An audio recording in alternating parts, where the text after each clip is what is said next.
Bismillahirrahmanirrahim. Assalamualaikum warahmatullahi wabarakatuh. Kami dari kelompok 1 yang beranggotakan saya sendiri Fajar Mutakin. Yang kedua ada Jam Nur Pauji, yang ketiga ada Rizky Nur Awaludin, dan yang keempat ada Robi Salam Pamungkas. Pada kesempatan kali ini kelompok kami akan menjelaskan tentang materi tentang komunikasi dalam organisasi. Ya, baik, kita mulai saja pembahasannya. Yang pertama ada pengertian dari komunikasi. Komunikasi adalah suatu proses di mana seseorang atau beberapa orang, kelompok, organisasi, dan masyarakat menciptakan dan menggunakan informasi agar terhubung dengan lingkungan dan orang lain. Pada umumnya, komunikasi dilakukan secara lisan atau verbal yang dapat dimengerti oleh kedua belah pihak. Apabila tidak ada bahasa verbal yang dapat dimengerti oleh keduanya, maka komunikasi masih dapat dilakukan dengan menggunakan gerak-gerik tubuh atau menunjukkan sikap tertentu, misalnya tersenyum, menggelengkan kepala, dan mengangkat bahu. Cara seperti ini disebut komunikasi dengan bahasa nonverbal. Adapun pengertian komunikasi menurut para ahli. Yang pertama, menurut Raymond Ross, komunikasi adalah proses pemilihan, memilih, dan simbol pengiriman sedemikian rupa yang membantu penerima menghasilkan respon pesan atau makna penalaran yang sama dengan yang dimaksudkan oleh komunikator. Yang kedua, menurut Gerald Miller, komunikasi terjadi ketika sumber pesan kepada penerima dengan maksud sadar untuk mempengaruhi perilaku mereka.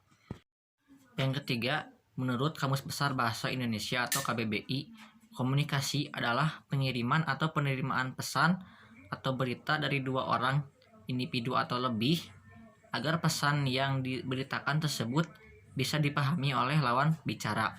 Yang keempat, menurut Karl Hofland, komunikasi merupakan kejadian proses yang memungkinkan seseorang untuk memberikan stimulus untuk mengubah perilaku orang lain. Dan yang kelima, menurut Newcomb, komunikasi adalah transmisi informasi yang terdiri dari rangsangan diskriminatif dari sumber ke penerima. Bahasan selanjutnya yaitu tentang proses komunikasi. Proses terjadinya suatu komunikasi dimulai dari pesan yang akan dikirim sampai pesan yang akan diterima oleh penerima pesan, serta reaksi dan umpan balik yang mungkin terjadi. Yang pertama, pengiriman pesan. Pada awal komunikasi, suatu pesan yang akan dikirim oleh pengirim pesan akan disandingkan terlebih dahulu dalam simbol-simbol tertentu. Tujuannya agar pesan yang disampaikan mudah dimengerti dan menjadi lebih efektif sehingga penerima pesan dapat memahami pesan tersebut sesuai maksud dari pengirim pesan. Yang kedua, pesan terkirim melalui media tertentu. Selain itu, pesan tersebut dikirimkan pada penerima pesan melalui saluran atau media tertentu, tergantung pada jenis komunikasi yang dilakukan. Misalnya, jika dilakukan komunikasi langsung secara face to face, maka pesan kata-kata akan terkirimkan melalui media udara. Yang ketiga, menerima pesan. Selanjutnya, pesan tersebut akan diterima oleh penerima dan juga akan ditransformasikan kembali menjadi bahasa yang dimengerti. Singkatnya, ini merupakan proses untuk memahami pesan oleh penerima pesan dengan harapan makna yang dipahami sesuai dengan yang dimaksud pengirim pesan. Yang keempat, penerima memberi respon. Setelah pesan diterima dan dipahami, maka akan ada reaksi atau respon dari penerima pesan. Bisa berupa tindakan atau perubahan tertentu. Respon yang dilakukan juga tergantung bagaimana penerima merasakan pesan itu sesuai konteksnya atau tidak. Yang kelima, timbul umpan balik. Terakhir, dalam proses komunikasi akan timbul umpan balik atau feedback dari penerima pesan sebagai wujud dari pesan yang sudah tersampaikan. Hal ini terjadi pada komunikasi dua arah yang berarti penerima pesan dan pengirim pesan akan bertukar peran dan akan saling berinteraksi dan akan saling berinteraksi satu sama lain. Yang keenam, potensi terjadinya hambatan.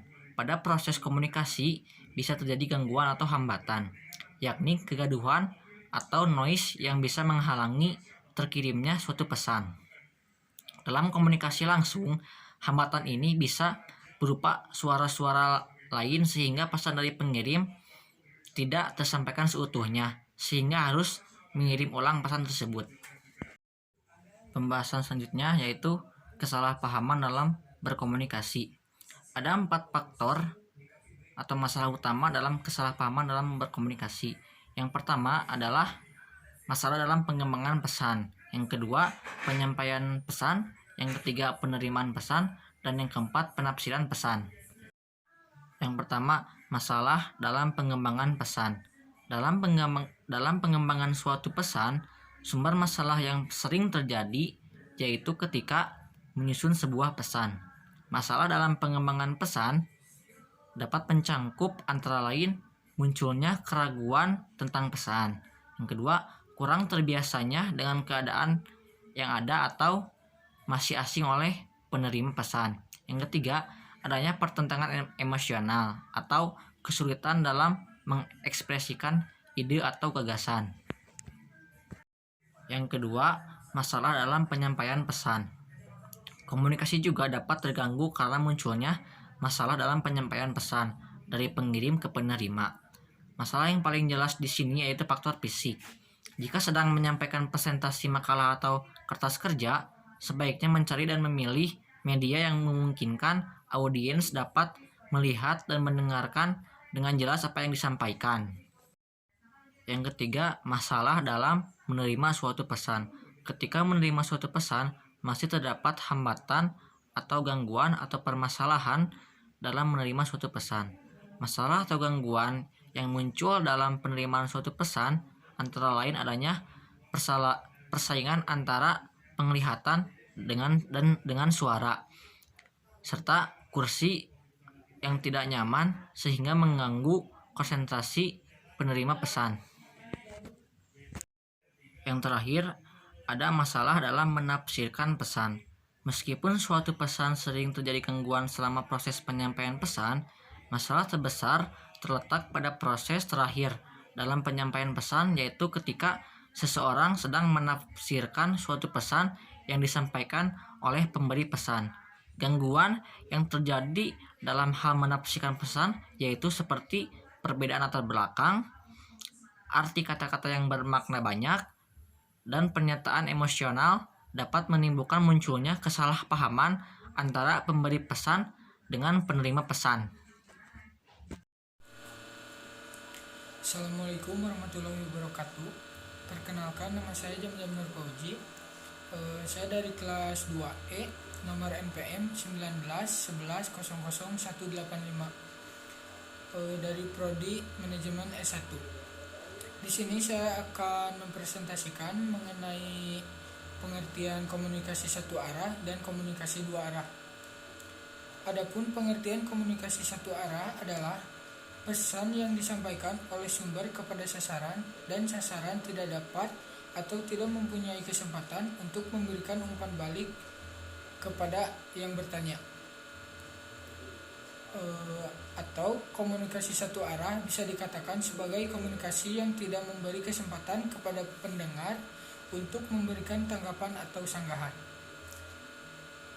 Adapun beberapa definisi komunikasi yang mendukung komunikasi sebagai tindakan satu arah, yaitu 1. Menurut Gerard R. Miller, komunikasi terjadi ketika suatu sumber menyampaikan pesan kepada penerima dengan niat yang disadari untuk mempengaruhi perilaku penerima. 2.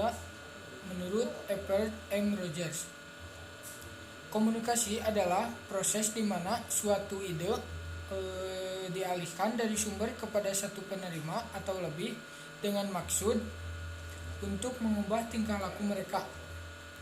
Contohnya, dalam militer. Dalam dunia militer, kita dapat diketahui bahwa militer menganut sistem komando, di mana para prajurit harus menuruti apa yang diinginkan oleh atasannya. dan tanpa ada satupun sanggahan. 2. Dalam organisasi privat. Dalam organisasi privat, yaitu perusahaan memiliki komunikasi satu arah, misalnya dalam penyampaian pidato kepada bawahan. 3. Dalam organisasi publik. Dalam organisasi publik, kita dapat melihat contoh komunikasi satu arah. Contohnya di website media publikasi dari suatu pemerintahan, di mana komunikasi satu arah tersebut terjadi dalam hal pemerintahan. Di website hanya memberikan informasi saja dan dari pemerintah kepada masyarakat.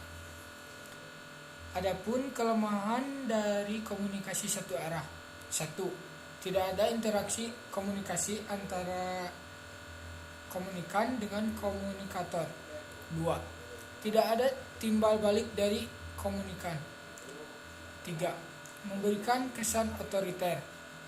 4. Komunikasi tidak efektif. 5. Komunikan hanya sebagai informan saja bagi komunikator. Di sisi ada kelemahan, ada juga keuntungan dari komunikasi satu arah, yaitu keuntungannya: 1. Mengefektifkan penggunaan waktu. 2. Pembicara bebas menyampaikan apa yang diinginkan dan disampaikan. 3. Dalam dunia militer, komunikasi sangat diperlukan, terutama dalam keadaan darurat atau dalam peperangan. 4. Lebih cepat dan lebih efisien. Adapun hambatan-hambatan yang terjadi dalam komunikasi satu arah, misalnya komunikan hanya sebagai informan saja bagi komunikator. 2. Media komunikasi terbatas. 3. Pesan yang disampaikan kadang tidak jelas bagi penerima pesan. Dan adapun solusi untuk mengatasi hambatan yang terjadi dalam komunikasi satu arah, misalnya: 1. Media komunikasi hendaknya lebih banyak dan bervariasi. 2. Pesan yang disampaikan dan gestur harus jelas. Adapun komunikasi dua arah. Komunikasi dua arah adalah pengirim dan penerima informasi dapat menjalin komunikasi yang berkesinambungan melalui media yang sama. Artinya ada timbal balik dan melibatkan dua belah pihak. Contoh komunikasi dua arah. Seseorang manajer pemasaran menjelaskan kepada bawahannya, kemudian setelah itu ada respon atau timbal balik dari bawahannya yang menyatakan bagaimana mengatasi atau menghindari kendala-kendala yang ada dalam kegiatan pemasaran. 2. Antar pengaji makalah dengan salah seorang peserta seminar. 3. Suami istri yang sedang bercakap-cakap atau antara dua orang dalam suatu pertemuan. 4. Melalui telepon. 5. Saat kita ngobrol dengan teman, kita berbicara, dia pun memberi respon balik. Nah, itulah beberapa contoh komunikasi dua arah. 3. Adapun kelebihan dari komunikasi dua arah yaitu: 1. Adanya dialog antara komunikator dengan komunikan, sehingga menimbulkan kepuasan di antara kedua belah pihak. 2. Informasi yang diterima menjadi lebih jelas, lebih akurat, dan lebih tepat. 3. Memunculkan rasa kekeluargaan, kekerabatan, dan iklim demokratis. 4. Menghindari kesalahpahaman. 5. Komunikator dan komunikan bebas mengeluarkan pendapat masing-masing. Dan di samping itu, ada pun beberapa kelemahan komunikasi dua arah, yaitu: 1. Membutuhkan paling sedikit 2 orang untuk menjalin komunikasi dua arah tersebut. 2. Informasi yang disampaikan lebih lambat sehingga kurang efisien. 3. Keputusan tidak dapat diambil dengan cepat karena harus ada persetujuan dari kedua belah pihak orang tersebut. 4. Memberikan kesempatan kepada komunikan untuk bersikap menyerang sehingga suasana kerja bisa menjadi lebih kondusif atau maksudnya kurang kondusif. 5. Memberi kemungkinan timbulnya berbagai macam masalah yang tidak ada perbedaan antara komunikasi satu arah dengan komunikasi dua arah. Adapun peran komunikasi dalam manajemen organisasi. Komunikasi organisasi adalah pengiriman dan penerimaan berbagai pesan organisasi di dalam kelompok formal maupun informal dari suatu organisasi. Komunikasi formal adalah komunikasi yang disetujui oleh organisasi itu sendiri dan sifatnya berorientasi kepada kepentingan organisasi tersebut. Isinya berupa cara kerja di dalam sebuah organisasi, produktivitas, dan berbagai pekerjaan yang harus dilakukan dalam berorganisasi. Fungsi komunikasi dalam manajemen. Komunikasi manajemen 4 fungsi utama sebagai yang diutarakan oleh Stephen P. Robbins yang diterjemahkan oleh Hadiana Pujatmaka. 1. Kendali. Komunikasi bertindak untuk mengendalikan perilaku anggota organisasi. 2. Motivasi. Komunikasi membantu perkembangan motivasi dengan menjelaskan kepada para karyawan apa yang harus dilakukan, bagaimana mereka bekerja, dan apa yang dapat dikerjakan untuk memperbaiki kinerja jika itu di bawah standar. 3. Pengungkapan emosional. Bagi banyak karyawan, kelompok kerja mereka merupakan sumber utama untuk interaksi sosial. 4. Informasi. Komunikasi memberikan informasi yang diperlakukan individu dan kelompok untuk mengambil keputusan dengan meneruskan data guna mengenali dan menilai pilihan-pilihan alternatif. Adapun tujuan komunikasi dalam manajemen, menurut Chudrish tahun 1992, mengemukakan bahwa terdapat beberapa tujuan mengapa komunikasi terjadi di dalam organisasi atau perusahaan. 1. Memberi dan diberi informasi. 2. Mempengaruhi orang lain. 3. Menolong orang lain. 4. Mengevaluasi perilaku secara efektif. Adapun hambatan komunikasi efektif. Komunikasi antar manusia dilakukan oleh komunikator dengan komunikan. Nah, agar komunikator dan komunikan dapat saling memahami, maka keduanya harus memiliki pengertian yang sama mengenai kata, nada suara, isyarat atau gerakan badan, serta simbol-simbol lainnya yang digunakan dalam berkomunikasi.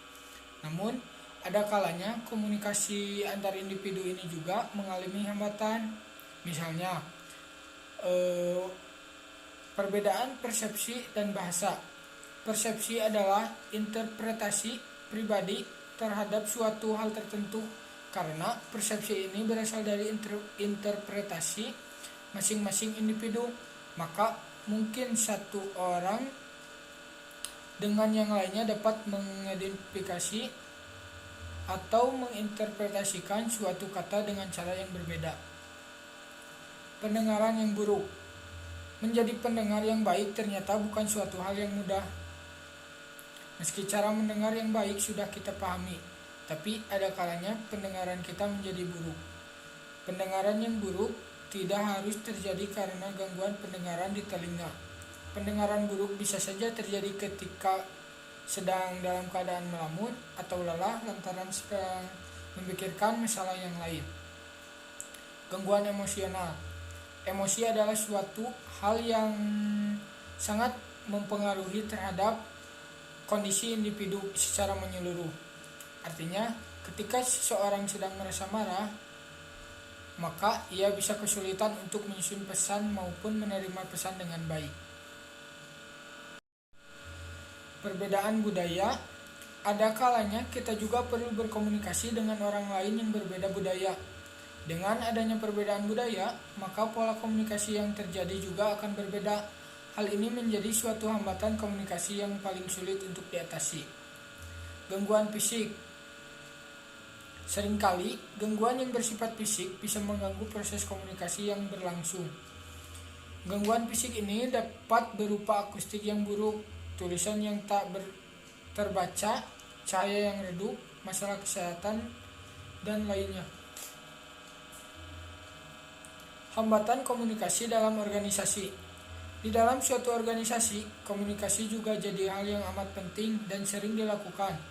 Namun, seringkali komunikasi dalam organisasi ini juga mengalami hambatan lantaran berbagai hal, baik itu berupa materi yang disampaikan terlalu rumit, jumlahnya yang banyak, maupun karena materi yang kontroversial. Selain beberapa hal tersebut, hambatan komunikasi dalam organisasi yang paling sering ditemui adalah kelebihan beban informasi dan pesan yang bersaing, penyaringan yang tidak tepat, iklim komunikasi tertutup atau tidak memadai. Adapun macam-macam komunikasi secara umum. 1. Gangguan teknis, gangguan semantik, gangguan psikologis, rintangan fisik atau organik, rintangan status, rintangan kerangka pikir, dan Assalamualaikum warahmatullahi wabarakatuh. Perkenalkan, nama saya Robi Salam Pamungkas dari kelas 2E Manajemen. Di sini saya akan menjelaskan fungsi komunikasi dalam organisasi, keterampilan berkomunikasi dalam organisasi.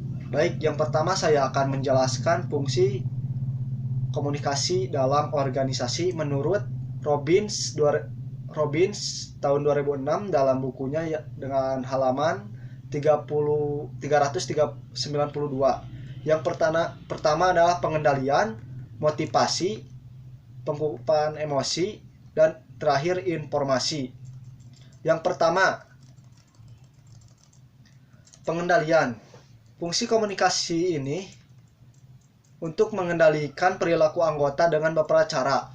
Setiap organisasi mempunyai kewenangan dan garis panduan formal yang harus dipatuhi oleh pegawai. Misal, bila pegawai untuk terlebih dahulu mengkomunikasikan setiap keluhan yang berkaitan dengan pekerjaan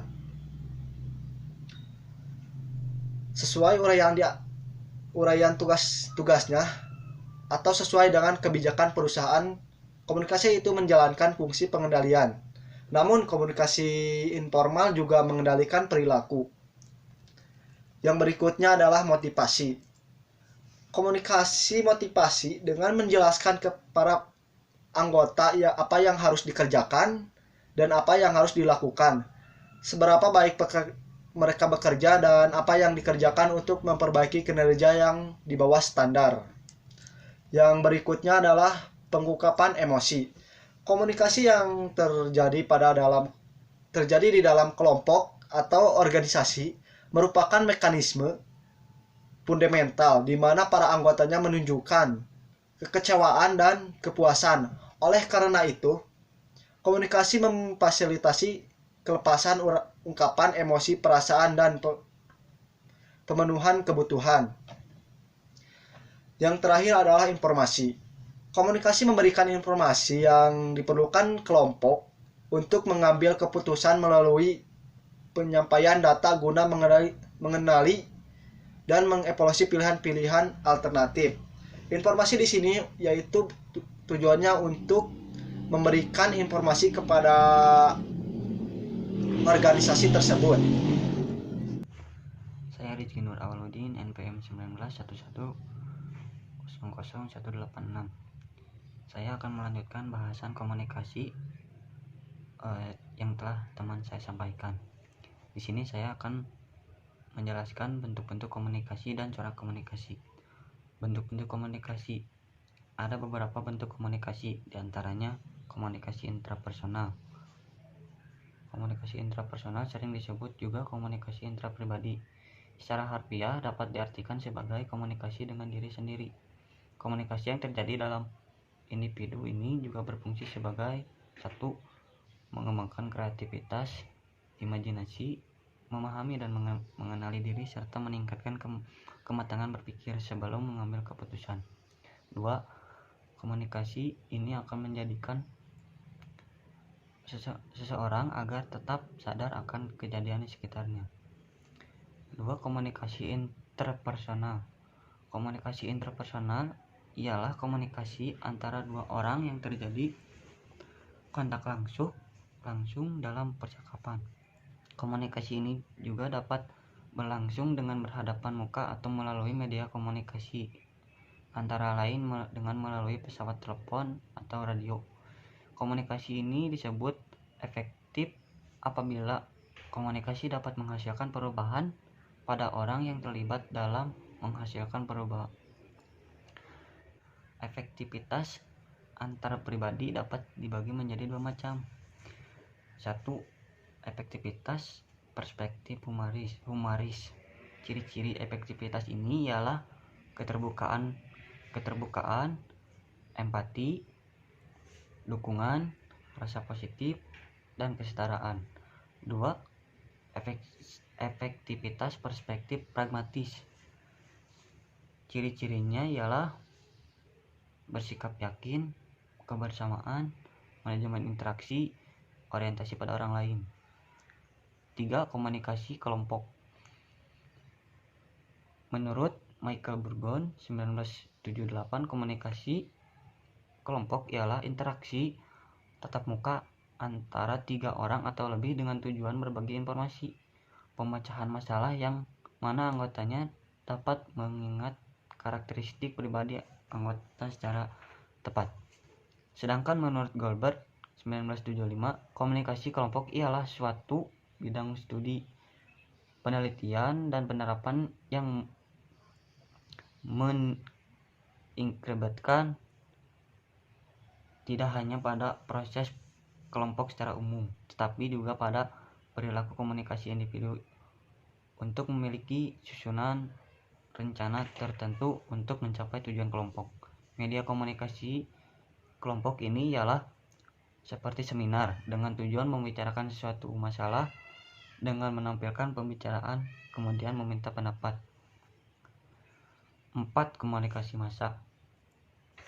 Komunikasi massa ialah suatu proses di mana suatu organisasi memproduksi dan menyebarkan pesan kepada publik secara luas, atau suatu proses komunikasi di mana pesan dari media dicari, digunakan, dan dikonsumsi oleh audiens. Oleh karena itu, komunikasi massa mempunyai karakteristik utama, yaitu media massa sebagai alat penyebaran pesannya.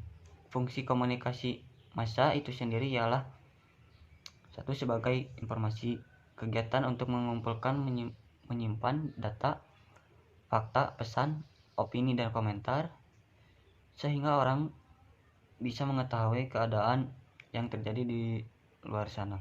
Contoh, pemberian informasi tentang penggunaan garam rhodium dalam makanan yang merupakan salah satu upaya pencegahan gondok endemik. 2. Sebagai sosialisasi, menyediakan dan mengajarkan ilmu pengetahuan bagaimana orang bersikap sesuai nilai-nilai yang ada serta bertindak sebagai anggota masyarakat secara efektif. Yang ketiga, motivasi. 4. Diskusi. 5. Pendidikan. 4. Kemajuan budaya dan hiburan. Setelah bentuk-bentuk komunikasi, ada juga cara-cara komunikasi. Cara komunikasi adalah 1. Cara manusia berhubung yang melibatkan pengertian atau maksud yang dikongsi dengan syarat mereka perlu bersetuju dengan definisi istilah-istilah yang digunakan. Cara perhubungan, hubungan atau kaitan atau jaringan sosial yang terbina di antara dua individu atau lebih yang melibatkan perasaan, komitmen, kerjasama, dan keperluan. Sebagai contoh, hubungan di antara ibu dan anak, guru dan murid, pasangan kekasih, penjual, dan pelanggan. Cara perhubungan dan cara komunikasi akan mempengaruhi seseorang dalam kehidupannya. Terdapat 4 cara perhubungan dalam komunikasi, yaitu 1. Pasif, agresif, manipulatif, dan asertif. Yang ke-1, pasif. Cara komunikasinya adalah kalah menang. Tindakan yang tidak dapat menegakkan dan pandangan diri sendiri, tidak menyarankan pandangan berpuncak daripada yakin kepada diri, bimbang dipersalahkan, dan suka mengalah. Orang yang malas berpikir, suka mengumpat, penakut, dan tidak suka bergaduh. Sifat-sifat pasif ialah tiada wawasan, rendah diri, tidak yakin, berfokus kawalan luar, utamakan orang lain, memujuk, dan rasa takut. Yang kedua adalah agresif. Cara komunikasinya adalah menang kalah. Komunikasi ini boleh diaktifkan sebagai pencipta masalah atau konflik individu dengan individu yang lain. Ia merujuk kepada individu yang kejam dan ingin membuat orang bawahannya mengikut kata-katanya. Sikap agresif diantaranya bersikap defensif, tidak yakin menindas orang lain, memperkecilkan orang lain, guna kuasa, suka menyindir, dan menonjol diri. Ketiga, manipulatif. Cara komunikasinya adalah kalah-kalah. Individu yang bersikap manipulatif atau manipulator akan mendorong orang lain untuk melakukan sesuatu secara paksaan.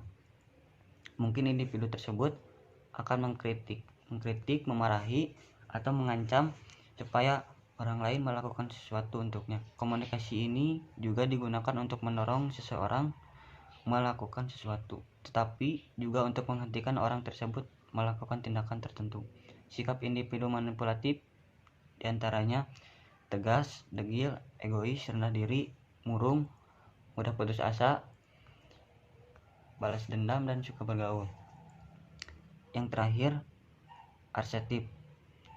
Cara komunikasinya adalah menang-menang. Orang yang yakin pada diri sendiri, individu yang tidak menyatakan pandangan dan hak sendiri dengan jelas dalam cara yang boleh diterima umum, menghormati hak dan pandangan orang lain, percaya pada persamaan dan hak asasi. Sikap individu asertif diantaranya menerima pendapat dengan hati terbuka, jujur, ikhlas, yakin diri, pemikiran positif, menghormati diri dan orang lain, berterus terang, memberi kepuasan pada kedua belah pihak. Adapun hambatan komunikasi efektif. Komunikasi antar manusia dilakukan oleh komunikator dengan komunikan. Nah, agar komunikator dan komunikan dapat saling memahami, maka keduanya harus memiliki pengertian yang sama mengenai kata, nada suara, isyarat atau gerakan badan, serta simbol-simbol lainnya yang digunakan dalam berkomunikasi. Namun, ada kalanya komunikasi antar individu ini juga mengalami hambatan. Misalnya, perbedaan persepsi dan bahasa. Persepsi adalah interpretasi pribadi terhadap suatu hal tertentu, karena persepsi ini berasal dari interpretasi masing-masing individu, maka mungkin satu orang dengan yang lainnya dapat mengidentifikasi atau menginterpretasikan suatu kata dengan cara yang berbeda. Pendengaran yang buruk. Menjadi pendengar yang baik ternyata bukan suatu hal yang mudah. Meski cara mendengar yang baik sudah kita pahami, tapi ada kalanya pendengaran kita menjadi buruk. Pendengaran yang buruk tidak harus terjadi karena gangguan pendengaran di telinga. Pendengaran buruk bisa saja terjadi ketika sedang dalam keadaan melamut atau lelah lantaran sedang memikirkan masalah yang lain. Gangguan emosional. Emosi adalah suatu hal yang sangat mempengaruhi terhadap kondisi individu secara menyeluruh. Artinya, ketika seseorang sedang merasa marah, maka ia bisa kesulitan untuk menyusun pesan maupun menerima pesan dengan baik. Perbedaan budaya. Ada kalanya kita juga perlu berkomunikasi dengan orang lain yang berbeda budaya. Dengan adanya perbedaan budaya, maka pola komunikasi yang terjadi juga akan berbeda. Hal ini menjadi suatu hambatan komunikasi yang paling sulit untuk diatasi. Gangguan fisik. Seringkali, gangguan yang bersifat fisik bisa mengganggu proses komunikasi yang berlangsung. Gangguan fisik ini dapat berupa akustik yang buruk, tulisan yang tak terbaca, cahaya yang redup, masalah kesehatan, dan lainnya. Hambatan komunikasi dalam organisasi. Di dalam suatu organisasi, komunikasi juga jadi hal yang amat penting dan sering dilakukan. Namun, seringkali komunikasi dalam organisasi ini juga mengalami hambatan lantaran berbagai hal, baik itu berupa materi yang disampaikan terlalu rumit, jumlahnya yang banyak, maupun karena materi yang kontroversial. Selain beberapa hal tersebut, hambatan komunikasi dalam organisasi yang paling sering ditemui adalah kelebihan beban informasi dan pesan yang bersaing, penyaringan yang tidak tepat, iklim komunikasi tertutup atau tidak memadai. Adapun macam-macam komunikasi secara umum. 1. Gangguan teknis, gangguan semantik, gangguan psikologis, rintangan fisik atau organik, rintangan status, rintangan kerangka pikir, dan rintangan budaya. Cara mengatasi hambatan komunikasi dan memperbaiki komunikasi. Berbagai hambatan komunikasi yang terjadi ini bisa pula diatasi dan diperbaiki. Untuk bisa mengatasi serta memperbaiki komunikasi yang ada sehingga tercipta komunikasi yang lebih efektif, maka ada beberapa cara yang bisa kita lakukan. Cara mengatasi hambatan komunikasi menurut Bob dan Tia 2002. 1. Memelihara iklim komunikasi agar senantiasa terbuka. 2. Bertekad untuk memegang teguh etika dalam berkomunikasi dan menjalankannya dengan baik. 3. Memahami akan adanya kesulitan komunikasi antar budaya. 4. Menggunakan pendekatan komunikasi yang berpusat pada penerima pesan. 5. Menggunakan teknologi yang ada secara bijaksana dan bertanggung jawab agar dapat memperoleh dan membagi informasi dengan baik dan efektif, dan serta juga menciptakan dan memproses pesan secara efektif dan juga efisien. Hal ini bisa dilakukan dengan beberapa cara, yakni memahami penerima pesan, menyesuaikan pesan dengan si penerima, mengurangi jumlah pesan, memilih saluran atau media secara tepat, dan meningkatkan keterampilan berkomunikasi. Dan rintangan budaya. Cara mengatasi hambatan komunikasi dan memperbaiki komunikasi. Berbagai hambatan komunikasi yang terjadi ini bisa pula diatasi dan diperbaiki. Untuk bisa mengatasi serta memperbaiki komunikasi yang ada sehingga tercipta komunikasi yang lebih efektif, maka ada beberapa cara yang bisa kita lakukan. Cara mengatasi hambatan komunikasi menurut Bob dan Tia 2002. 1. Memelihara iklim komunikasi agar senantiasa terbuka. 2. Bertekad untuk memegang teguh etika dalam berkomunikasi dan menjalankannya dengan baik.